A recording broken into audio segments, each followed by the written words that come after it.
반갑습니다. 전 시간에 하다가 말았는데 오늘은 계속해서 이어가지고 풀프레임하고 그룹바디 지난번에 약간 시간 설명을 했었는데 오늘 확실히 알고 넘어가도록 하겠습니다. 풀프레임하고 그룹바디 뭐가 틀릴까요?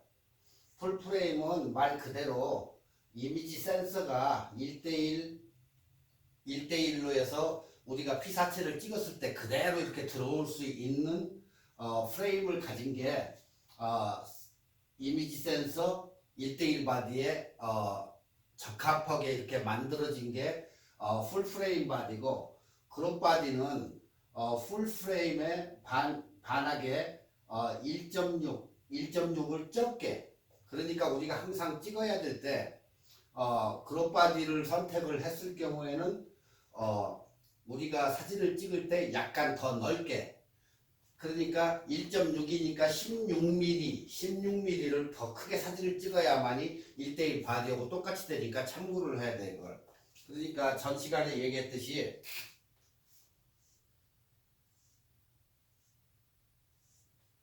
사진 프레임이 풀 프레임이 1대1이라고 쳤으면 그룹 바디는 이렇게 사이즈가 1.6이 적어요. 그래서 가격 차이가 있는 거예요, 카메라가. 그러니까 우리가 풀 프레임을 썼을 때 풍경이나 경치를 찍던 뭐 인물을 찍던 사람을 넣고 찍었을 때 이마직이 잘려나가기 때문에 어떻게 해야 되겠어요? 좀 더 넓게 찍어야 되겠죠. 감안을 해야 되니까. 근데 1대1로 찍었을 경우에는 전혀 이런 문제가 없어요. 그대로 찍어가지고 그대로 출력을 되기 때문에. 근데 꼭 그룹 바디로 찍었을 때는 이 문제가 생기기 때문에 그걸 감안하지 않으면 왜 자꾸 사진이 잘려나가지? 이렇게 생각하면 큰 오산이에요. 100% 잘려나가요. 어떤 게 지난번에 단체 사진 같은 경우도 얘기했듯이 단체 사진도 딱 맞춰가지고 찍었는데 출력을 할 때 보면은 사진이 4대3이기 때문에 4대3은 풀 프레임 구조로 돼 있어요. 근데 사람이 딱 맞춰가지고 요 안에 들어왔어야 되는데 가해해가지고 어깨 쪽이 이렇게 바깥으로 나간다는, 잘려먹는다는 거예요. 그렇게 되면 그것을 크게 하려고 할 수도 없고 요마직이 흰바탕으로 나와요. 그러니까 이걸 감안을 해가지고 사람을 안쪽에다 넣고 여백을 두어야만이 16mm가 잘려나가기 때문에 항상 그 염두에 둬요. 아시겠죠? 그리고 보통 전에도 얘기했지만은 캐논 카메라 중에서는 5D 그리고 새로 나온 6D 그 이상의 카메라들은 1대1 풀바디를 쓰고 7D 아래쪽 카메라들은 중형 카메라는 무조건 그룹바디용이다, 이렇게 생각하시면 돼요. 예전에 이제 보셨듯이 전 시간에 약간 봤는데, 예전에는 이러한 필카를 많이 썼기 때문에 그 당시에는 디지털 카메라는 건 없었어요. 그 후에 나온 게 이제 디지털 카메라인데, 예전에는 우리가 일반적으로 135mm 필름 기계식 카메라에서는 요걸 썼었어요. 그리고 뭐 지금으로 얘기하면 똑딱이 카메라처럼 이렇게 요런 스타일로 된 카메라 이렇게 넣어가지고 돌려가지고 이렇게 찍던 카메라 필름들이 이렇게 예전에 4x5, 8x10 뭐 해가지고 이런 식으로 해서 썼어요. 제일 많이 쓴 게 이 필름 카메라의 35mm 카메라들이에요. 보신 분도 있을 거예요 이게. 근데 이런 게 있었나 이렇게 생각을 하시는 분도 있어요.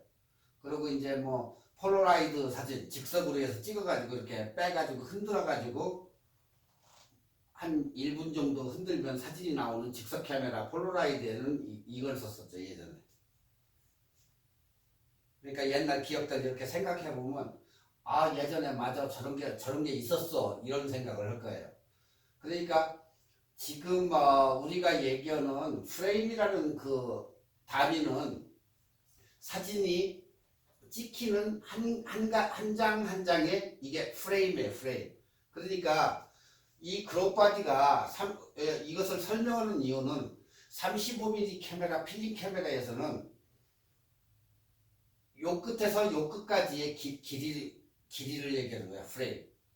그게 1대1 바디냐, 그룹 바디냐, 여기에서 차이가 나는 거예요. 그러니까,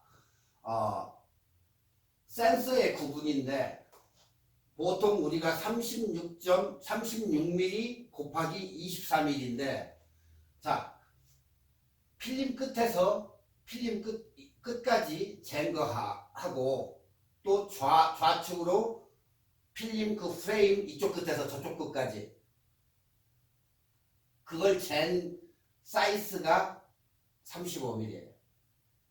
그래서 그 35mm인데 35mm가 1대1 바디인데 크롭 바디는 거기에서 1.5에서 1.6배가 작아지는 거예요. 그래서 이게 크롭 바디가 다른 거예요. 그러다 보니까 센서도 작고 이게 크롭바디용 센서고 이게 풀바디용 센서예요. 이게 가격 차이도 있고 하다 보니까 카메라가 저렴해지겠죠. 그래서 크롭바디를 만들어 놓은 거예요. 그래서 지난번에 EF 렌즈하고 EF-S 렌즈하고 크롭바디용이냐 렌즈도 그 종류가 있어요. 그렇게 해가지고 카메라를 가격 차이를 자금을 둬가지고 소비자들한테 이렇게 초이스를 준 거죠. 비싼 걸 쓰고 싶은 사람은 비싼 거 쓰고 싼 걸 쓰고 싶은 사람은 크롭바디용을 쓸 수 있게. 그 대신 쓰고자 하는 소비자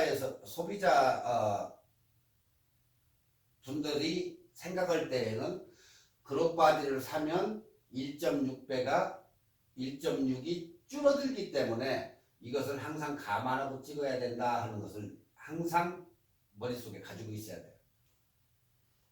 그래서 APS-C라고도 이제 우리가 보는데 대표적인 이미지 센서예요. 그게 APS.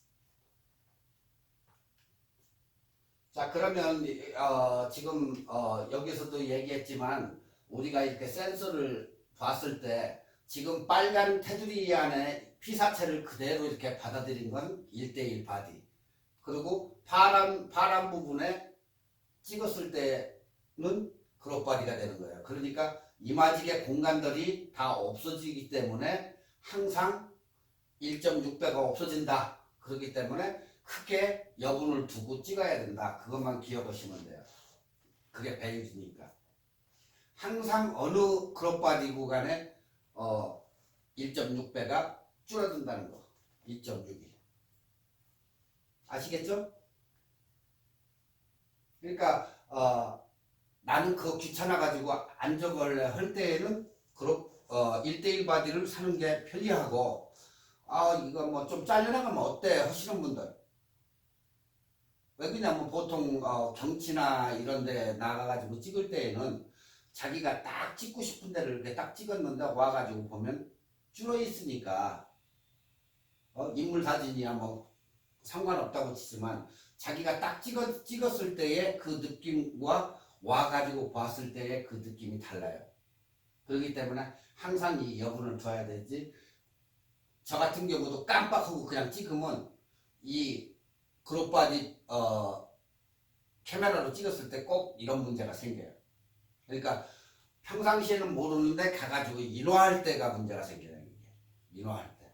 인화를 않고 그냥 뭐 보는 데는 상관이 없죠. 그러니까 항상 이것을 머릿속에 풀프레임하고 그룹바디하고 이런 차이가 있구나 하는 것은 항상 느끼셔야 돼요. 나중에 찍었는데 이거 왜 이러지? 그건 어쩔 수 없어요. 그리고 사진도 4대4 보통 일반적으로 우리가 인화할 때 그게 4대3인데 4 곱하기 이 4 곱하기 뭐 46, 46, 47 사이즈가 있는데 이 제일 작은 사이즈 일반적으로 우리가 쓰는 그 사이즈가 그게 풀프레임이에요. 찍었을 때 그대로 이렇게 나오는 게 그게 보통적으로 풀프레임이고 그 다음에 뭐 사이즈별로 있는데 그 위로 올라가면 8x10이나 이렇게 큰 사이즈 있죠. 요 8x10이면 한 이 정도 되는데 이 찍은 걸 가지고 8x10으로 찍을 인화를 할 때에는 어떻게 되겠어요? 잘려나가요. 그러니까 항상 확대를 할 때에는 8x12 이건 풀프레임이기 때문에 잘려나가지는 않는데 8x10은 항상 잘려나간다는 거 그게 있어요. 그러니까 항상 인화할 때 인화를 자주 해보면 이걸 느끼는데 자주 이 큰 사이즈를 안 하는 분은 잘려나가는 걸 몰라요. 어떻게 잘려나가는지. 뭐 인물 사진은 좀 앞으로 뭐 잘려나가도 상관이 없는데 경치 같은 것을 넣으면은 항상 뚝뚝 잘려나가니까 그걸 뭐 저가시고 인화를 할 때에도 꼭 이제 각 제조사마다 인화지에 따라 가지고 사진이 선명도가 달라요. 다. 뭐 코다 것도 있고 뭐 후지 것도 있고 이렇게 각 회사마다 있는데 항상 이 종이의 재질 나는 제가 볼 때는 재질로 판단하는데 항상 여기에다가 이제 뭐 글로시가 됐느냐 메시냐 이거 가지고 하는데 보통 우리가 전문 사진 뽑는 데 가면 메스로 뽑을래 아니면 글로시를 뽑을래 하고 꼭 물어봐요. 글로시 이거 광나는 거 이렇게 지문 뭐 묻고 이런 스타일로 되는 게 글로시라고 하는데 반들반들한 거. 어떤 사진은 글로시가 멋있게 보이는 경우가 있고 보통 저 같은 경우는 글로시를 안 하고 메스로 찍어요. 광이 안 나는 거 비치지 않게. 그래서 메스로 뽑는데 메스로 할래? 글로시로 할래? 꼭 그걸 묻는 경우가 있어요. 그러면 자기가 광이 안 나는 그냥 일반적인 그냥 사진 중에서 광이 안 나는 걸로 하겠다 하면 메스로 선택을 하시고 만약에 일반적으로 우리가 뭐 코스코나 뭐 어디 가가지고 이렇게 인화할 때 쓰는 그런 인화를 하고 싶다 하면 그냥 글로시로 하시면 돼요. 항상 그 전문 카메라 스토어에 가면 꼭 물어봐요. 글로시로 할래? 메스로 할래? 그러니까 여러분도 그걸 하시고 프린터마다 이제 아침 되면은 큰 이 스토어에서는 그것을 갖다 캘리브레이션을 해요. 그러니까 색도 이 조절을 딱 해가지고 해주는데 어떤 데 가는 게을러가지고 그 디파트에 있는 사람들이 그 캘리브레이션을 안 할 경우 전에 뽑은 거하고 후에 뽑은 거하고 색감이 달라요. 그러니까 인화지에서도 다르기도 하지만 그 사람들이 이 조정을 캘리브레이션을 잘못해가지고 안 해줬다는가 했을 때에는 그 전에 뽑았던 칼라하고 후에 뽑은 칼라하고도 다를 수가 있다는 거. 그러니까 내가 가끔 싸게 뽑는 데는 보통 70장 이상이면 웰그린 같은 데에서는 디스카운트를 많이 해줘요. 그래서 저는 항상 웰그린을 가는데 웰그린에서 400~500장 뽑은 사진을 이렇게 쫙 보면은 우위를 잘라먹지를 잘 안 해요. 근데 코스코에 가면 색감도 라이트고 그리고 사진이 꼭 우위 쪽이나 이런 데를 잘라먹어요. 그러니까 내가 웰그린에 가서 찍은 거하고 코스코에 가가지고 찍은 거 이렇게 비교를 해보면 항상 우위를 나도 모르는 사이에 우위 쪽을 잘라먹어요. 그리고 색감이 코스코는 라이트고 웰그린은 진하고 그 차이가 있어요. 그러니까 일반 사람들은 보면 그냥 뭐 그런가 보다 하고 넘어가는데 그게 여기저기서 뽑아보면 자기가 색감이라든지 이런 느낌이 있는 그걸 아는데 절대 라이드에이드는 가면 안 돼요. 라이드에이드는 저도 뭐 여러 번 가가지고 거기서 말다툼도 하고 그랬는데 나중에 매니저가 와서 보더니 웰그린 거하고 보더니 돈 리턴해 주라고 해서 리턴을 받아가지고 왔는데 라이드에이드는 기계가 어느 걸 쓰는지는 내가 모르겠는데 라이드에이드는 거기서 인화를 하는 그 필름 사진들은 거기다가 저지래 저지. 차라리 일반 이런 스토어에서는 그래도 웰그린이 제일 나아요. 그러니까 동네에 이렇게 보면은 간혹가다 여기서도 한번 뽑아보고 저기서도 한번 뽑아보고 이렇게 여러 군데 이렇게 뽑아보면 어디가 질이 좋은지 그걸 느끼실 거예요. 그럼 거기 가서 뽑으면 돼요. 항상 코스코는 대량으로 이렇게 뽑아주기 때문에 이 라이터게 맞춰져 있어요. 그러니까 선명하지가 않고 약간 라이터게 해가지고 이렇게 하고 간혹가다가 뭐 이러는 애들이 뭐 그냥 뭐 대충 해줘서 그런지 그건 내가 모르겠는데 사람이 많아서 항상 잘라먹는 사진이 많아요. 그러니까 그걸 조심하면 돼요. 그리고 웰그린 같은 경우는 거기 웹사이트에 들어가가지고 사진을 거기다 보내가지고 바로 현상할 수도 있고 하니까 편하실 거예요. 그리고 70장 이상이면 세이브 해준다는 거.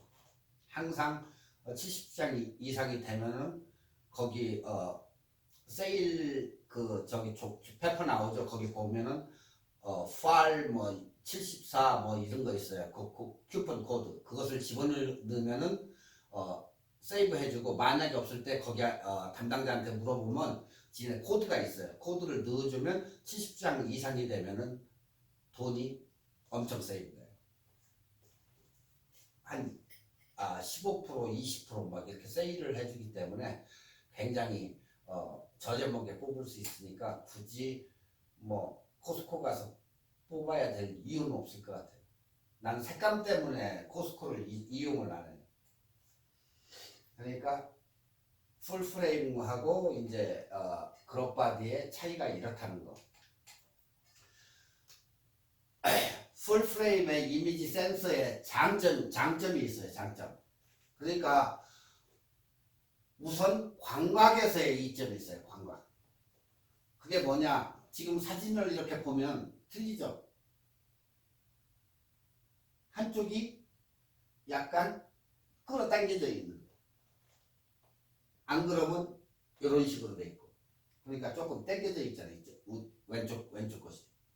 내가 볼 때는 우측 거.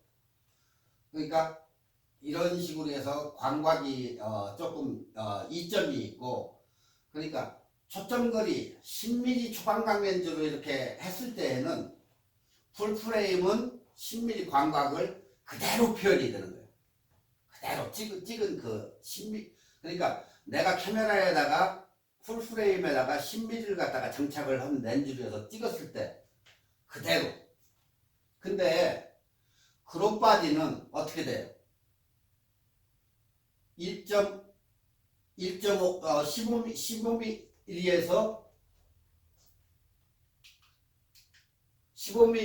16mm 정도를 확대해서 찍어야 돼요. 이렇게 확대.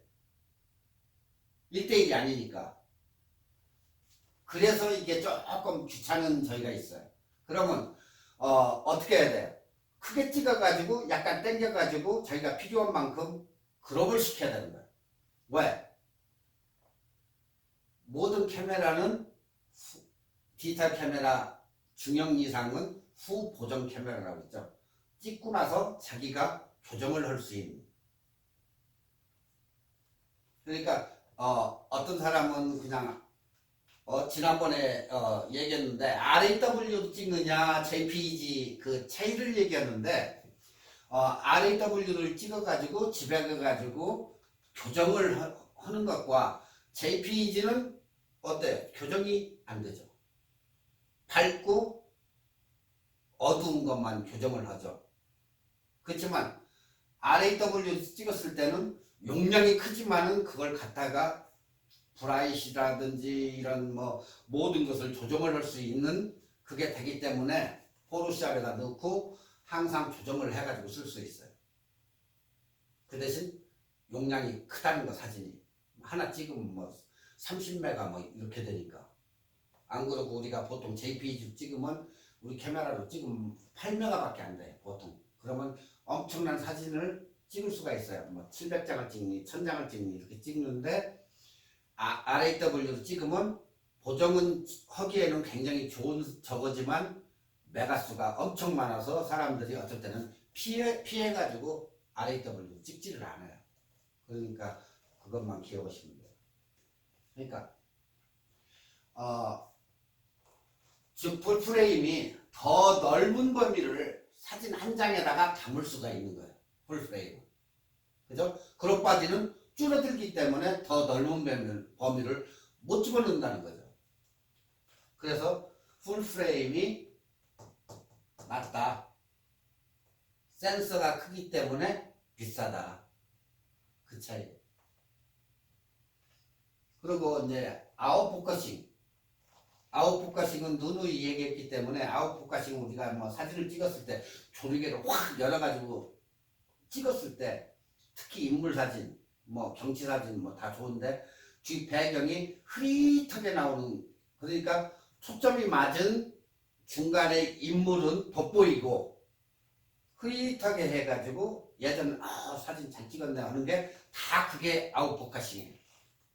그리고 초점이 골고루 다 맞아가지고 경치나 이런 것을 찍을 때 초점이 골고루 다 맞아가지고 나오는 게 펜포커싱이라 우리가 부를 때.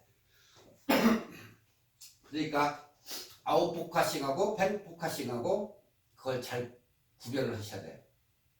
자, 그러면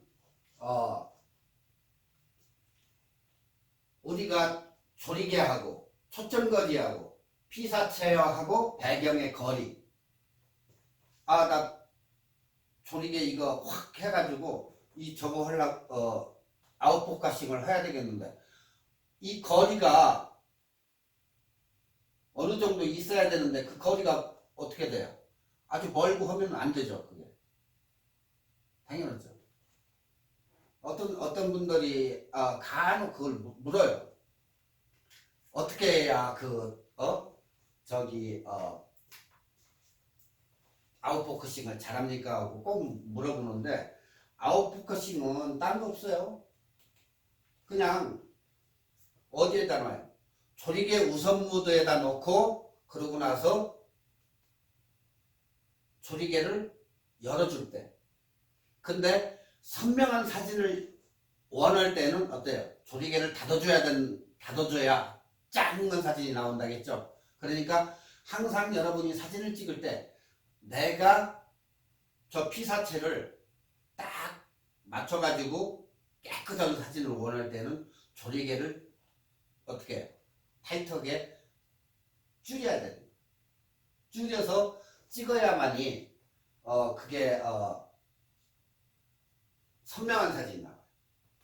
어떤 분들은 선명하게 이렇게 흐릿하게 인물 사진 제외 안 하고는 그렇게 안 찍으니까 만에 하나 여러분이 사진을 찍었을 때 누가 이렇게 보고 사진 잘 찍었는데 깨끗이 이렇게 나온 사진을 할 때 왜 그러냐면 보통 일반 사람들은 그런 거 관심을 안 두고 얘기해요. 조금 안다는 사람들이 이거 펜포커싱이다 아웃포커싱이다 이런 거 구별하고 이거 뭘로 찍었구나 이런 거 대충 구별을 하는데 일반 사람들은 그냥 사진을 보면 깨끗이 잘 나온 게 잘 나온 거예요. 그잖아요. 그죠?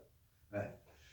왜 그냥 모든 사람은 그걸 잘 모르기 때문에 그냥 사진 이렇게 보면은 깨끗해야만이 잘 나왔다 이렇게 하는데 우리가 그걸 갖다가 심도가 깊다고 얘기를 해요. 근데 아웃포커싱이 되면 심도가 낮다 이렇게 얘기합니다. 왜? 깨끗하지가 않고 흐릿하게 나오니까 심도가 낮다 이렇게 얘기해요. 그치만 우리가 꽃 같은 거 접사 매크로 렌즈나 이런 걸로 접사할 때 초점이 딱 맞은 부분만 꽃이 딱 짱 하고 나오고 그 주변부는 어떻게 돼요? 아웃포커싱이 딱 되죠. 그러니까 사진을 찍는 사람은 자기가 찍고자 하는 그 보는 관점이 있어요. 그래서 지난번에 관점에 대해서 설명을 해줬던 이유가 그건데, 어떤 사람은 야자수만 찍으러 다니는 사람이 있고, 어떤 사람은 처마만 찍으러 다니는 사람이 있고, 빌딩을 목적을 둔 사람은 그것만 찍으러 다니고, 이게 다 달라요. 그리고 인물 찍는 사람 인물만 찍고. 그러니까 그게 다 다르기 때문에 자기가 보는 관점에서 뭘 찍을 것인지 그것을 잘 적으시면 돼요. 근데 뭐 사진 찍는 사람, 인물 찍으면 나 인물 사진 잘 못 찍어. 아니 사진 찍는 사람이 인물 사진 못 찍는다는 그 말이 돼요? 그건 아니잖아요. 인물도 잘 찍어야 되고 밖에 나가서 찍어야 돼. 왜? 날씨와 온도와 모든 그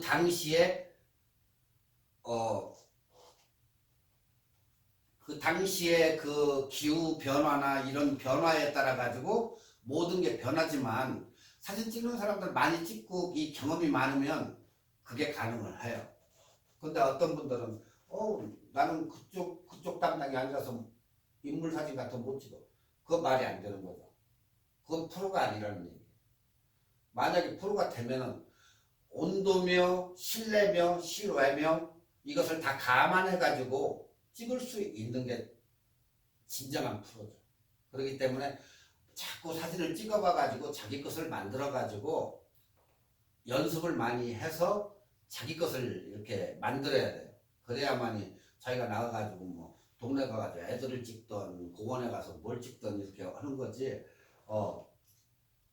인물만 찍었다 해가지고 나는 내추럴 사진 못 찍어, 말이 안 돼요. 그거. 그러니까 항상 연습을 많이 해가지고 사진 찍는 게 자기 것이 돼야 돼요.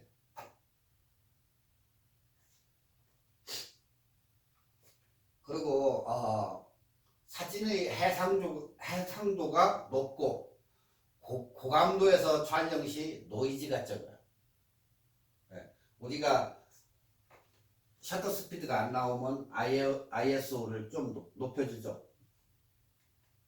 해변가에 가서 찍을 때는 몇 농담 있어요. ISO 100.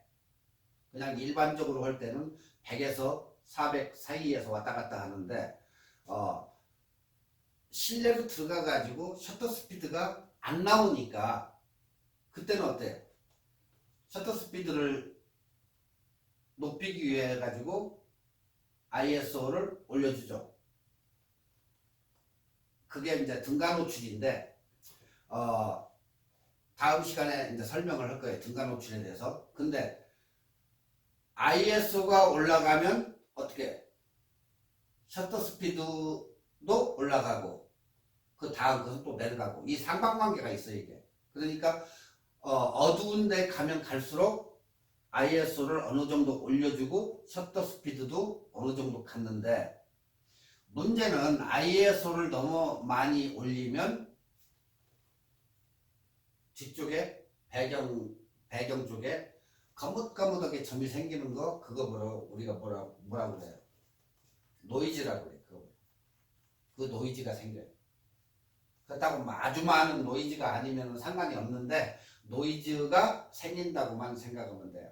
그러니까 ISO를 예전에는 보통 우리가 생각할 때는 800이나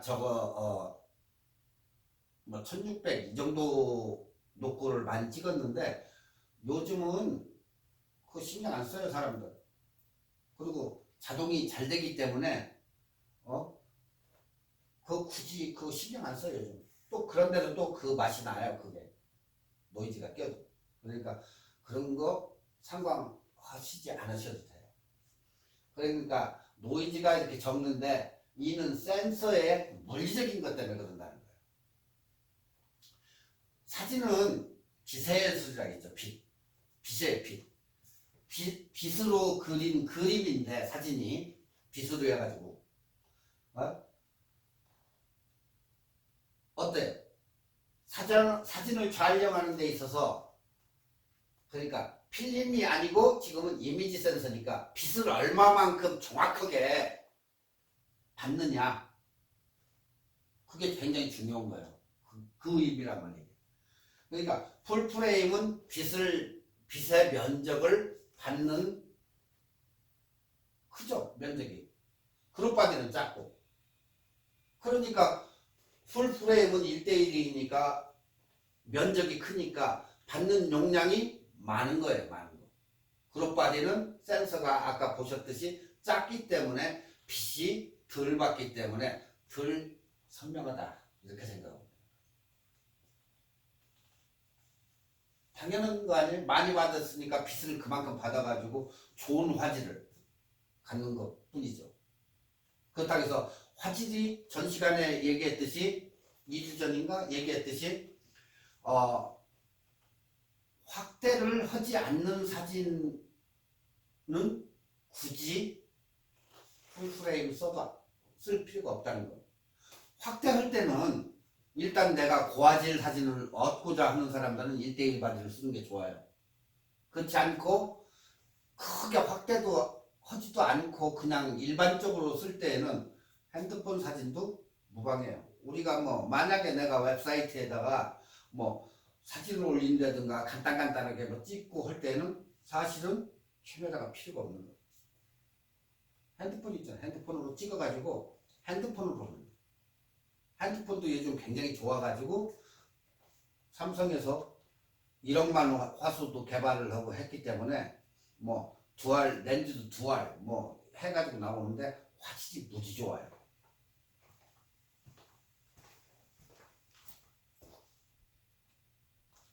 그러니까 화질이 엄청 좋기 때문에 뭐 굳이 나는 카메라가 필요 없어. 그냥 내가 웹사이트나 올리고 애들이나 간단하게 찍어가지고 그냥 적어놓은 건데 내가 왜 카메라가 필요하시는 분들은 그냥 핸드폰 쓰시면 돼.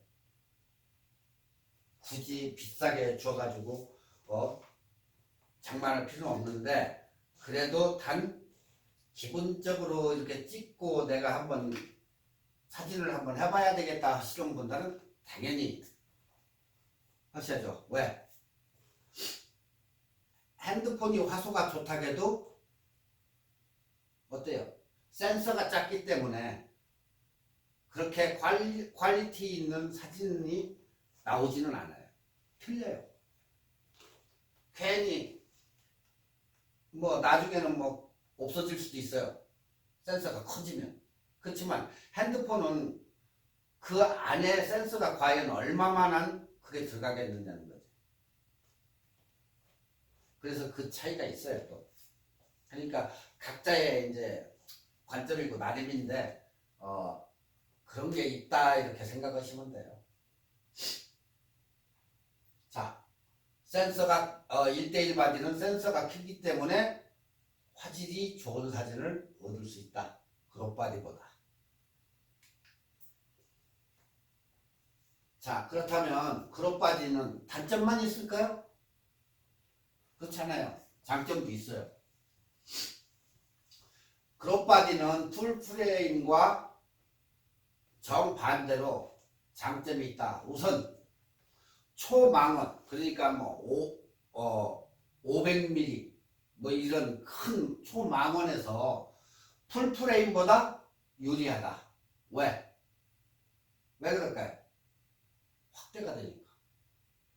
내가 본 것을 그대로 찍는 것보다 더 확대가 되잖아요. 1.6이.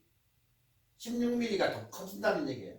그러니까 결국에는 내가 300 뭐 야드에 있는 것을 1대1로 해서 그대로 해가지고 찍었다. 근데 똑같은 렌즈 가지고 그룹 바디에다가 장착을 해가지고 똑같은 위치에서 찍었다. 찍었을 때 이렇게 결과물이 이렇게 나와요. 이건 1대1 바디로 찍은 거고 풀 프레임으로. 근데 그룹 바디에다가 그 렌즈를 갖다가 장착을 해가지고 400mm 렌즈에다가 딱 껴가지고 찍었더니 이런 결과물이 나오더라.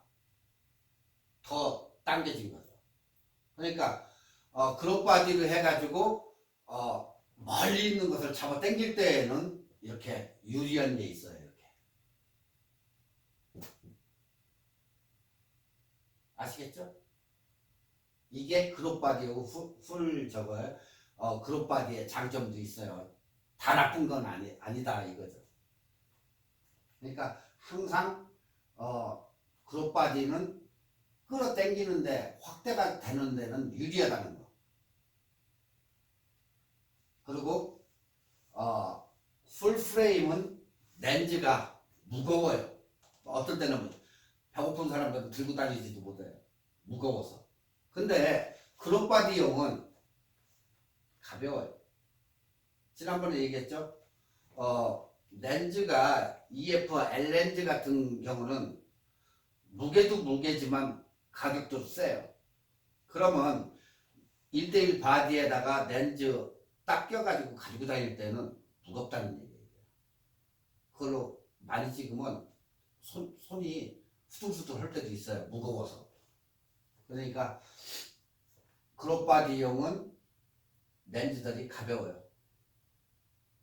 그럼 그다지 비싼 것도 아니니까. 근데 이제 그룹 바디에다 우리는 EF L 렌즈를 껴요. L 렌즈를 껴가지고 그냥 사용을 하는데 원래는 1대1 바디용이에요, 그게. 근데 이런 식으로 해서 확대가 된다는 거예요. 그러니까 항상 약간 여분을 더 두어가지고 일반적으로 그룹 바디로 찍을 때는 여분을 둬야 돼요. 지금 우리가 이렇게 똑같은 렌즈로 찍었는데도 확 당겨지잖아요. 그러면 여분이 없어지는 거죠. 아시겠죠, 이제? 이해가 금방 오죠. 그러니까 그룹 바디용은 부피가 가볍고 렌즈가 부피가 작고 가볍고 좋지만 풀프레임 렌즈는 무겁고 어때? 가지고 다니기가 불편할 정도니까.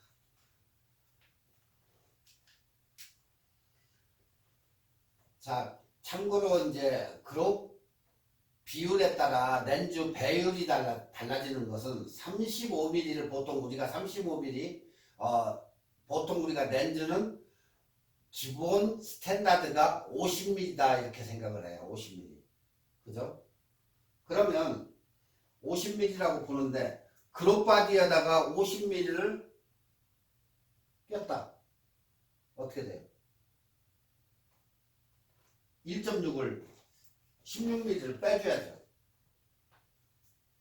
그러면 35mm가 되는 거예요. 그러니까 우리가 스탠다드 50mm를 꼈으면 16mm를 빼야 돼요. 그룹 바디는.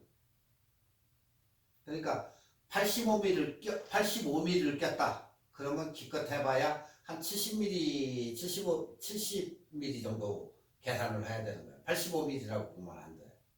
그러니까 인물 사진용 내가 그룹 바디에다 껴가지고 찍었다. 인물 사진 용이 85mm 최고랬는데 그걸로 찍으면 아웃풋가싱도 막 탁탁 되고 최고의 인물 사진 렌즈라는데 왜 그룹 바디에다 끼었으면 그건 상관없어요. 그 찍는 사람 많으니까. 하지만 찍을 때에 항상 생각을 하시라고. 내가 지금 바디가 그룹 바디니까 여기 줄어든다. 85-16. 딱 커야 그 렌즈의 비율이 나오는 거예요. 그러니까 그룹 바디용에다가 50mm 꼈다고 해서 그 50mm냐? 50mm가 아니라는 거죠. 더 줄어드는 거죠. 그죠? 그러니까 일단은 35mm 정도 된다 생각하면 돼요. 그룹 바디용. 1대1 바디야 그거 신경 안 쓰고 50mm면 50mm, 80mm면 80mm, 100mm면 100mm 이건데 그룹 바디는 항상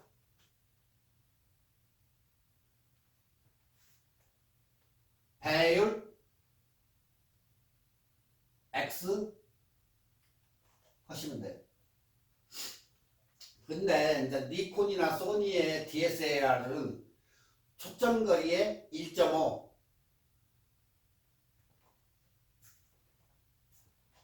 1.6 방금 얘기했죠. 1.6이 차이가 있다.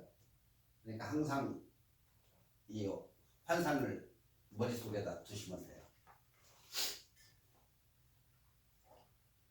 자, 이제 딴 것은 뭐 그냥 우리가 보급형이라는 얘기고 가격이 뭐 낮은 가격이 많다. 그러니까 카메라 하면은 우리가 쓰는 중고가형들도 있지만 전 시간에 얘기했듯이 뭐 소니의 미러레스 알파형 뭐 이런 게 있는데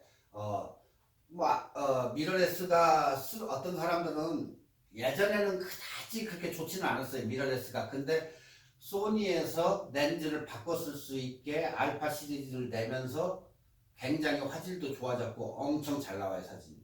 그러니까 여성분들이 많이 찍기도 편하고 여성분들이 많이 선호를 해요.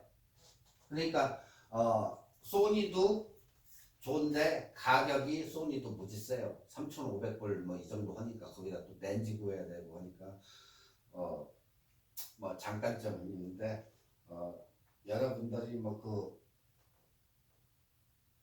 초이스를 하기 나름이에요. 그리고 이제 캐논이 이제 지금은 옛날에는 1D라고 이렇게 했는데 1D 요즘은 X 그것도 뭐 마크로 이제 마크 2냐 마크 3냐 이렇게 나가는데 이 프레임은 1대 1.3이에요. 크롭바디 이미지 센서. 근데 여기는 연사 속도를 더 높인 거죠. 그러니까 연사가 잘 되는 사람들은 프레스 기자들이 좋겠죠. 연사가 잘 되니까 차차차차차 하고 찍히니까. 그러니까 뭐 골프를 친다 할 때 이쪽에서부터 스윙할 때 착착착착착착 찍어가지고 하면 그게 쫙 사진으로 연결이 되는 거죠. 네. 그런 식으로. 근데 1D가 나왔고 1DS가 나왔고 지금 나온 게 1DX예요. 그게 이제 통합이 된 거야 다. 그 풀프레임. 가격이 원체 비싸요. 거의 8,000불이라고 보시면 돼요.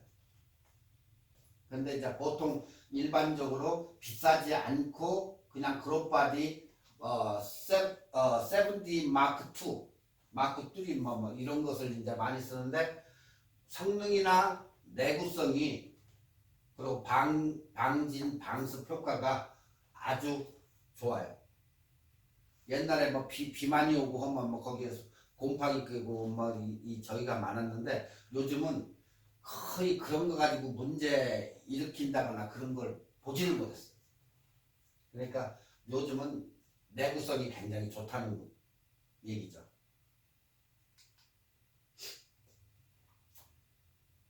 그러니까 이제 지난번에 한번 얘기했던 게 이제 지금 나왔는데 렌즈. 그러니까 그룹바디용이 있고 풀프레임 렌즈가 있고 그 종류가 있어요. 캐논에서도 자기가 어느 걸 갖느냐에 따라 가지고 이제 렌즈가 뭐 나는 내 카메라가 1대1 바디 풀프레임이기 때문에 나는 EF를 써야 돼. 그 대신 어때요? 풀프레임 바디 전용은 EF라고 돼 있어요. 거기 EF 렌즈에 보면. 근데 EF S 살 때 보면 거기 EF냐 뭐 이게 있는데 뭐 어느 것 사도 상관은 없지만은 EF는 전용 1대1 바디용 렌즈예요. 그래서 비싸요.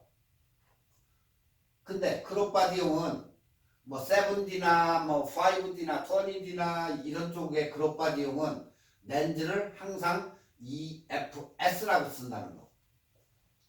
니콘 경우는 FX로 표시를 하는데 FX는 풀프레임이에요. 근데 크롭바디용은 그럼 뭐냐? DX로 써요. 크롭바디 렌즈. 그래서 각 회 제조사마다 그게 약간씩 다르는데 캐논 렌즈들은 무조건 EF 렌즈는 1대1 바디 풀프레임용이다. 근데 EF-S는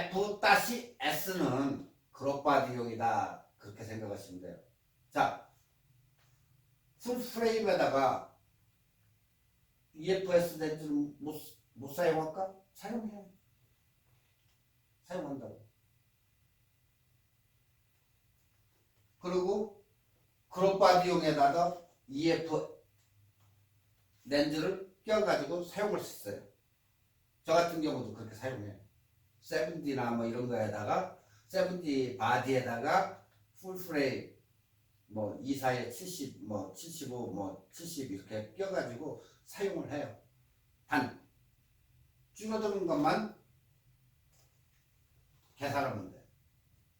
그러니까 어떤 거는 안 맞는 건 있는데 안 맞을 때에는 카메라 앞쪽에 그 마운트 부분에 마운트를 껴가지고 쓸 수도 있고, 탐론 렌즈하고 캐논 렌즈하고 호환이 안 되기 때문에 거기에도 마운트가 있고, 어느 거 보면 캐논 전용이라고 또 돼 있는 것도 있어요. 그런 것은 또 그냥 바로 맞아요. 그러니까 만약에 안 맞을 때는 링을, 마운트 링을 갖다가 사가지고 싸니까 그런 걸 끼고 렌즈를 갖다가 접합을 시키면 딱 맞아요. 그러니까 항상 호환이 되는 렌즈가 이렇게 있다는 거. 다음 이 저거 보면은 풀프레임용 렌즈의 촬영 범위예요. 이게 이미지 센서의 크기고. 그러니까 지금 풀프레임을 우리가 이렇게 피사체를 놓고 찍을 때 그때 보면 어때요? 풀프레임은 1대1로 이렇게 딱 보니까 요마직이 잡혀요. 그 대신 그룹바디용은 당겨지니까, 센서가 작고 당겨지니까 요마직으로 이렇게 잡히는 거예요. 그러니까 범위가 1대1 바디가 훨씬 넓잖아요. 네. 넓어요, 확실히. 자, 그룹바디 범위 어때요? 넓고 좁고 틀리죠. 그래서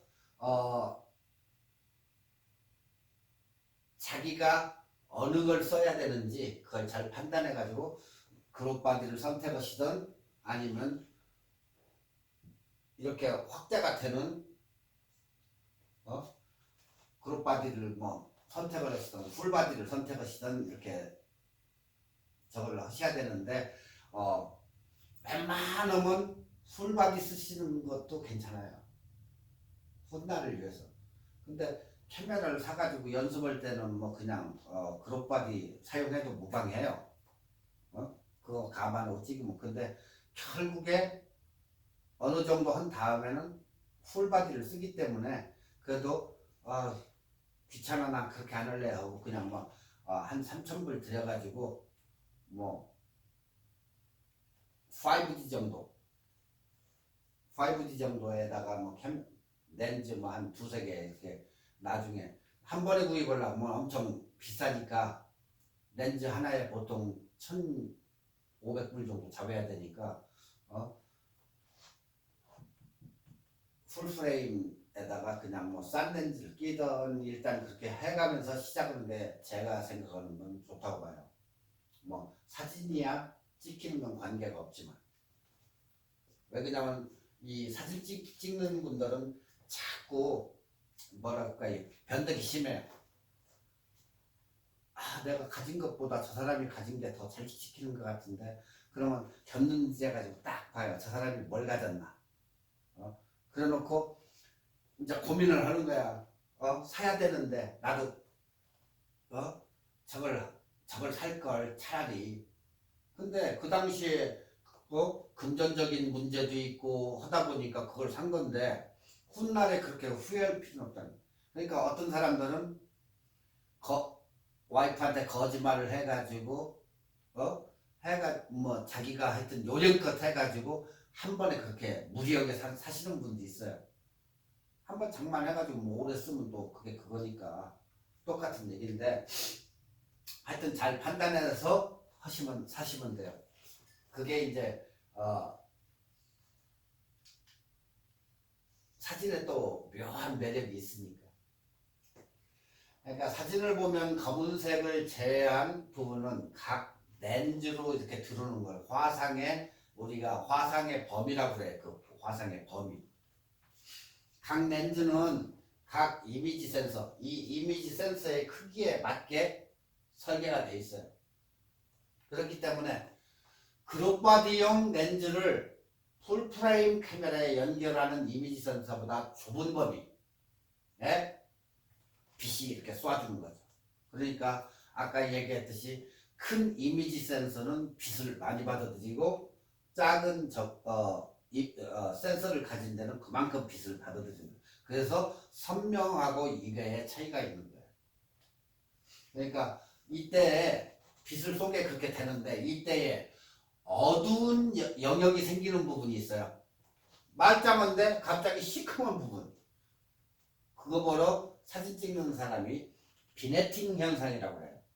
이렇게 사진 보고 어떤 사람이 딱 사진을 보고 이거 비네팅 현상이 생겼네. 이게 그 부분이에요. 빛을 똑같이 이렇게 줬는데 한 부분이 시커먼데 그게 비네팅 현상이라고 합니다.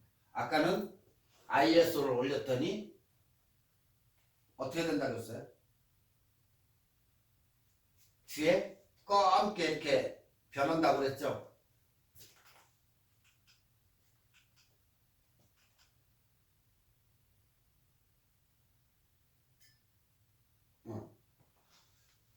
고감도, 그거보다 감도를 ISO를 높이는 게 고감도예요. 고감도.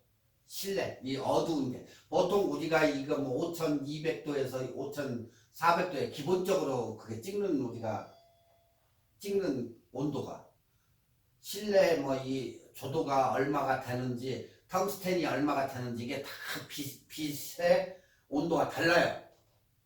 그래서 나중에는 그거 이제 배울 텐데 조도나 이런 데 있기 때문에 그것을 잘 이렇게 판단하셔야 되는데 감도 ISO를 올릴 때에는 노이즈가 생긴다고 해서 뒤쪽에 검게 그것은 노이즈고 지금 이렇게 빛을 받아들이는 데에서 생기는 것은 비네팅이라고 해요. 비네팅 현상 사진에 검게 검은 부분이 나타나는 거. 근데 모르고 지나치시는 분들 많아요. 왜 저거를 그거에 대해서 신경을 안 쓰고 이렇게 저거니까 이게 비네팅 현상인지 뭔지도 모르고 뭐 그런가 보다 하고 넘어가는 사람도 많으니까 이런 게 비네팅 현상이구나 하는 것을 나중에 느끼시면 돼요.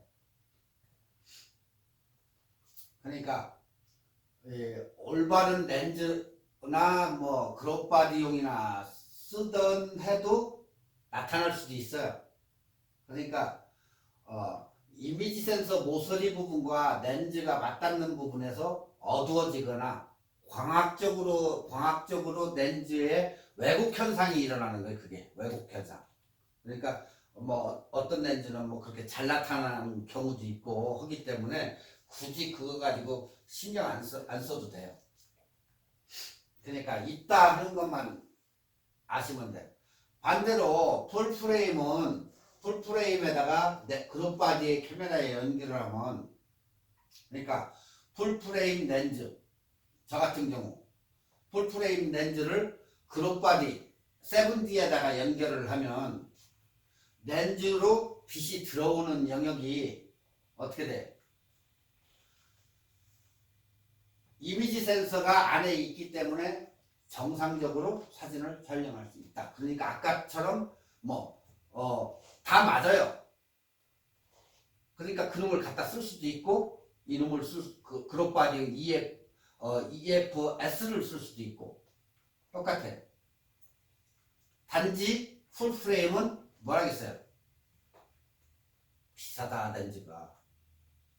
EFL 렌즈 같은 거 빨간 테두리로 싹 표시되어 있는데 그런 것은 굉장히 비싸요. 그리고 수치를 더 사진을 찍기 좋게 수치를 하기 때문에 렌즈가 그 안에 렌즈 통 안에 굉장히 많이 들어가 있어요. 그게 뭐 12군이냐 7군이냐 뭐 이렇게 따지는데 그 수치를 줄이고 이렇게 렌즈를 갖다가 조합해 놨기 때문에 옷딱 퉁치면 되겠어요 안 되겠어요? 안 되는 거예요. 그래서 카메라는 항상 신주단지 모시듯이 가지고 다녀야지 충격을 주고 만약에 문제가 생기면은 무슨 현상이 일어나냐면 초점이 이렇게 딱 보면 빌딩이 이렇게 꺾어진다든가 이런 문제가 생겨요. 그리고 핀이 나가요.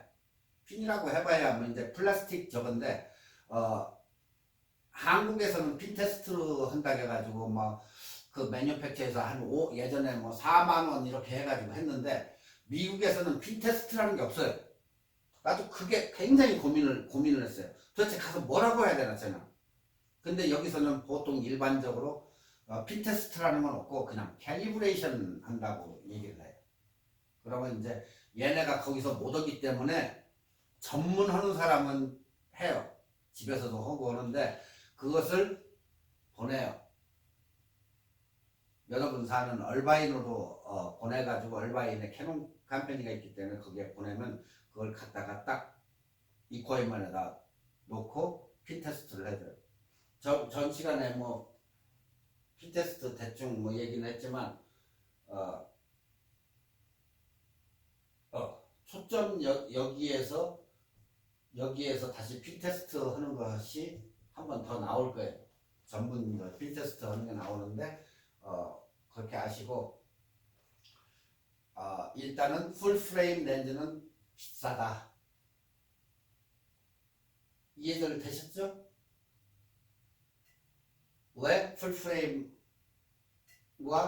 그룹 바디하고 어느 걸 선택을 해야 되는지. 그러니까 이것은 누구의 목도 아니에요. 여러분이 경제적으로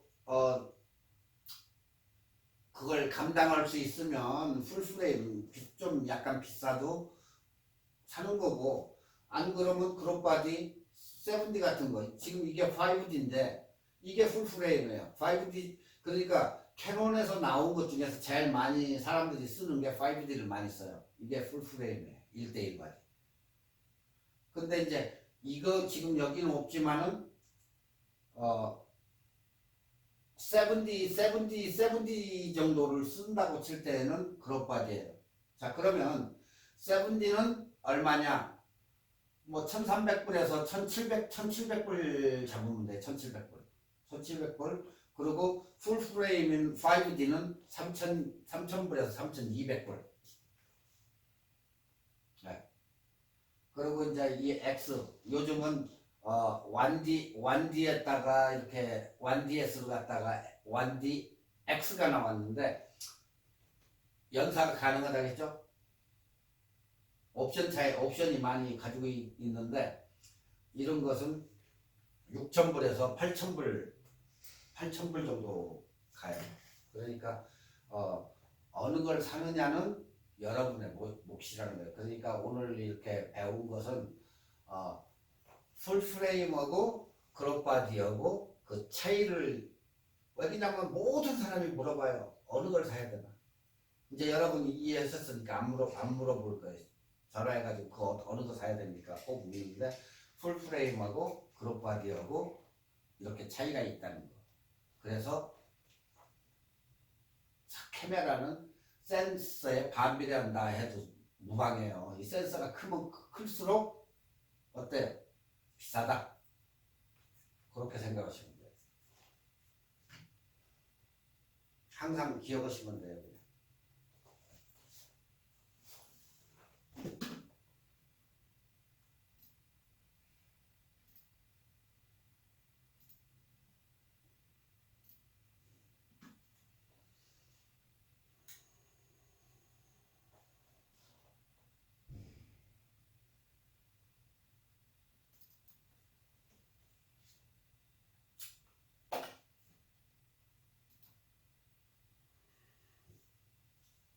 펜포커스 들어가려면 일단은 이제 이 도표를 보시면 이게 조리개 3대 카메라의 3대 요소죠. 3대 요소. 아까 얘기했듯이 카메라는 빛의 예술이다 했는데 빛을 잘 다루는 자가 사진을 잘 찍어요. 자, 우리가 일례로 위에서 이렇게 빛이 내려온다든가 할 때 빛 아래에 있는 사람들은 어때요? 특히 여성분들 위에서 빛이 내려오는데 이쪽 사람은 괜찮은데 빛 내려오는 부분에 서 있는 사람들은 눈가에 다크서클처럼 이렇게 생기죠. 그래서 특히 여성분들은 남자야 뭐 그런 거 신경 안 쓰지만 여성분들은 위에서 사진 찍을 때 빛이 내려오나 잘 보면 돼요. 다크서클 같은 거 못살게도 괜찮아 하시는 분들은 괜찮겠지만 만에 하나 그런 빛이 내려온다 하면 빛이 위에서 아래로 내려와 가지고 나를 비칠 때는 사진이 이게 밝아가지고 얼굴이 컬러가 나간다든가 눈 같은 데 보면 위에서 이렇게 내려오기 때문에 여기가 다크서클 같은 게 이렇게 생긴 것처럼 이렇게 보일 수도 있고 하니까 이쁘게 화장하고 가가지고 비치는 데서 절대 빛 아래에서 찍지 말라는 거예요. 항상 빛이 밝은 빛이 있으면 그거 안 좋아요. 그리고 특히 위에서 내려오는 빛들이 좋지가 않아요.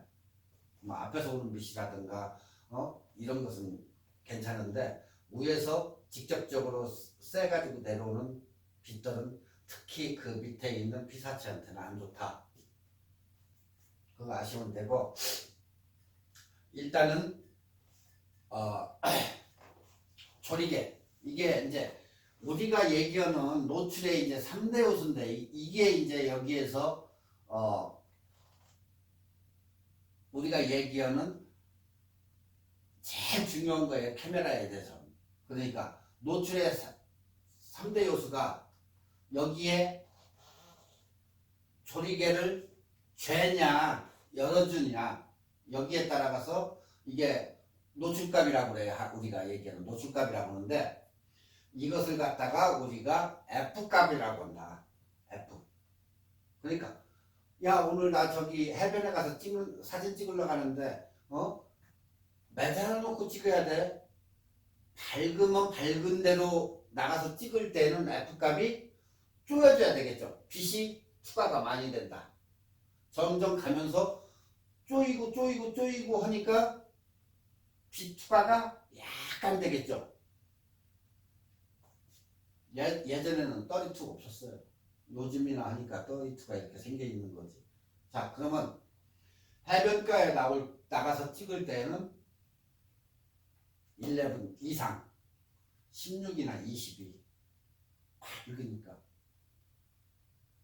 그래서 쪼이는 거예요. 그렇죠? 근데 아래로 가면 이제 F11에서 아래로는 뭐가 돼요? 아까 배웠던 포커싱이 되는 거죠. 왜? 선명도가 떨어지면서 아웃 포커싱이 되는 거예요. 계속 내려가면서 오픈시키면. 왜? 투과가 많이 되니까. 초점이 맞은 부분만 딱 나오고 아웃 포커싱이 되는 거예요. 반대로 펜 포커싱이 아까 뭐라고 그랬죠? 쪼여서 위로 올라갈수록 선명하게 이렇게 나오게 찍는 사진. 그게 이제 펜 포커싱.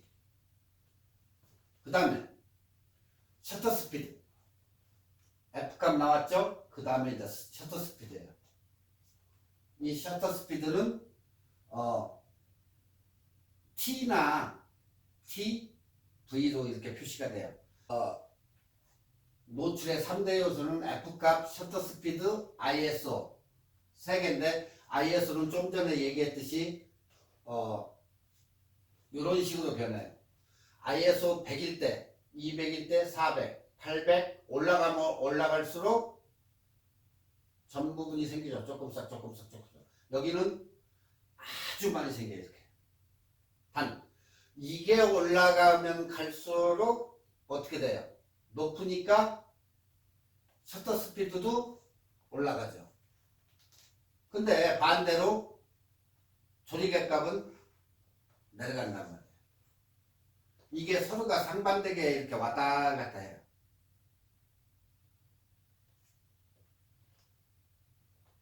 그러니까 조리개 값을 만약에 F8에다 줬다. 근데 내가 60분의 1초를 줬다. 그러면 조리개 모드에서는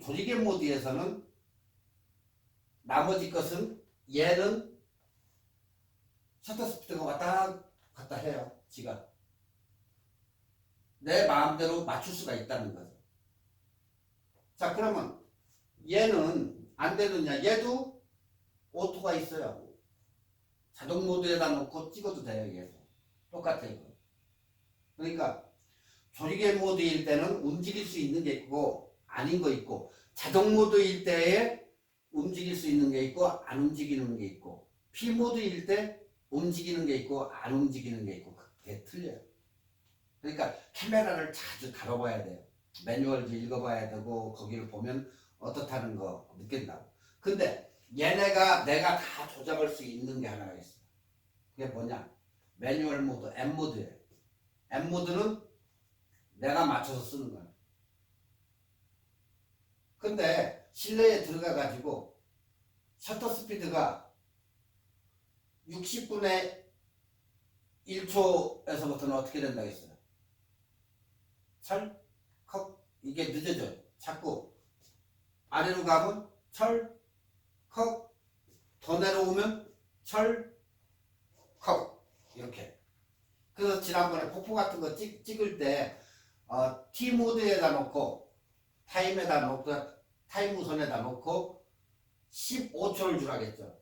그러니까 이 물이 가는데 어때요? 일반적으로 이렇게 흐르는데 샥 하고 스피드가 늦게 찍히기 때문에 우윳빛으로 변하는 거예요. 그게 이런 식으로 흐릿하게. 그래서 우윳빛처럼 변하는 거예요. 근데 타임을 많이 주면 어떻게 돼요? 방울방울 몇 개 같죠? 쭉 이렇게 흘리는 게 방울방울 움직이는 걸 스탑시키는 거니까.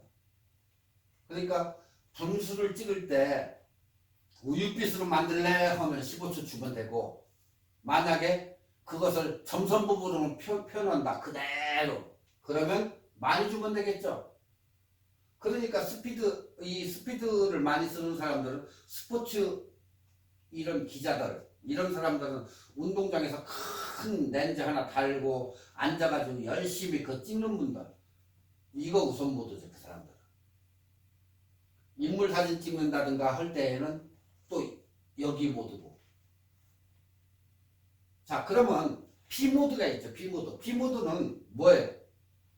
제조 공장에서 아주 제일 잘 나올 수 있는 그 데이터를 넣어가지고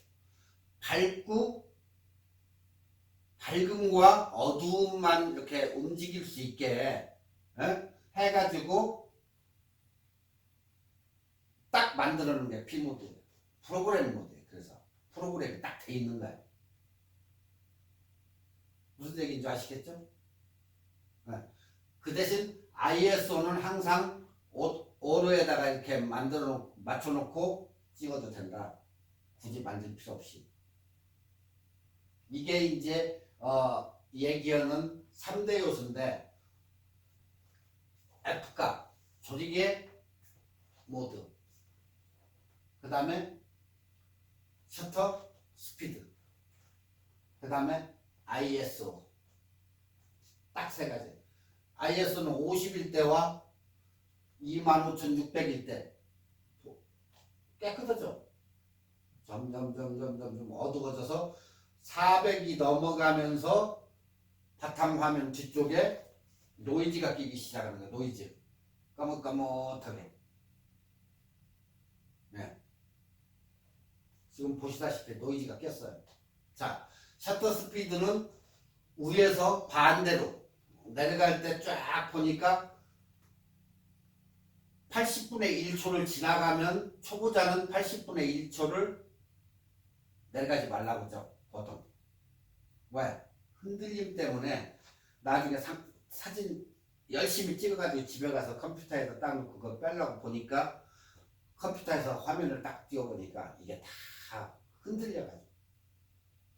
그래서 될 수 있으면 옛날에 우리가 얘기하는 필름 카메라에서도 102 처음 찍으러 가던 뭐 이렇게 찍으면 얼마나 해야 돼? 그럼 125분의 1초라고 해요. 보통 예전에 필름 카메라에서 필름 넣고 뭐 해가지고 세팅하는 게 밖에 나가서 찍을 때는 11 그게 11에 125분의 1초 뭐라고 하는 거. 그리고 실내에 가면 5.6이라고 했어요. 예전 기계식 때는 5.6 실내에 가면 5.6에 뭐 80 이 정도라고. 왜? 흔들릴까봐. 근데 여기서도 딱 보면은 80이 지금 여기는 없는데 80 아래쪽에는 흔들리기 시작해요. 흔들리기 시작한다고. 근데 실내에서 찍던 밖에서 찍던 카메라를 가져가서 실내에 오면은 이렇게 밝으면 상관없는데 앞에서 세미나를 한다든가 뭐 이렇게 하면 실내 불을 조금 조도를 낮춰놓는단 말이에요 보통. 그러면 어떻게 돼요? 이때는 이제 난리 나는 거예요. 셔터 스피드가 안 나오는 거야. 자꾸 떨어지니까 어두우니까. 그러면 찍으려고 보니까 막 4가 나오고 이러네. 그러면 어떻게 해? 이럴 때는 ISO를 올려줘야죠. 그러면 이렇게 반대로 또 내려가죠. 이렇게. 자, 밖에서 찍을 때는 어때요 또? 이게 내려가겠죠? 100으로 내려갈 거 아니에요. 그러면 쭉 얘도 올라가요. 근데 밖에서 해변가에서 찍었어. 근데 밥 먹으러 카페에 들어갔더니 말리부에 들어갔더니 실내가 어두워. 그죠? 그러다 보니까 어두우니까 이 셔터 스피드는 어디로 나와요? 8분의 1초나 15분의 1초 이렇게 하니까 클 거 아니에요. 그러다 보니까 이게 셔터 스피드가 안 나오니까 여기에서 ISO를 쭉 올려요. 이렇게. 그러면 얘도 위로 올라가요. 이렇게. 셔터 스피드가. 그러다 보니까 뭐 125분의 1cho가 나왔어. 뭐 1600으로 올렸더니. 이런 식으로 상관되는 거예요. 이게 상관되는 거. 이제 이거 벌어 등간호출이라고 해요. 등간호출. 그러니까 이걸 올리면은 이게 내려가고 이런 식으로. 나중에 훗날에 한 번 더 설명하겠지만 이렇다는 거. 단 셔터 스피드가 낮으면 상이 다 나간다는 거. ISO가 올라가면 올라갈수록 까맣까맣하게 변한다는 거. 요거만 적어오고. 그리고 조리개는 열렸을 때에는 오로 포커싱이 된다는 거. 근데 반대로 구멍을 작게 이렇게 해줬을 때, 조였을 때, 조리개를 확 조였을 때는 선명한 사진이 나온다는 거.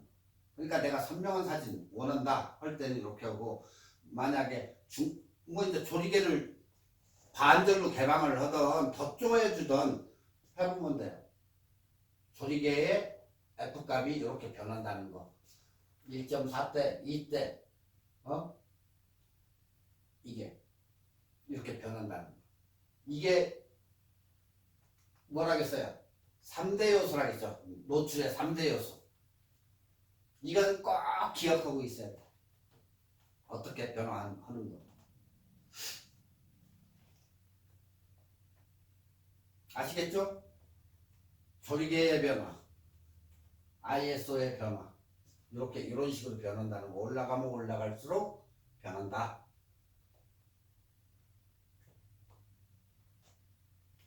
기억하세요. 이거 굉장히 중요한 거니까 여기까지만 하고 편히들 쉬시고 다음 시간에 다시 아웃포커스와 펜포커스 요걸 넣을게요. 아웃포커스, 펜포커스 뭐 얼마 잠깐 하는 거니까 그 다음에 초점 잡는 법, 초점 테스트 방법 이것을 다음 시간에 하겠습니다.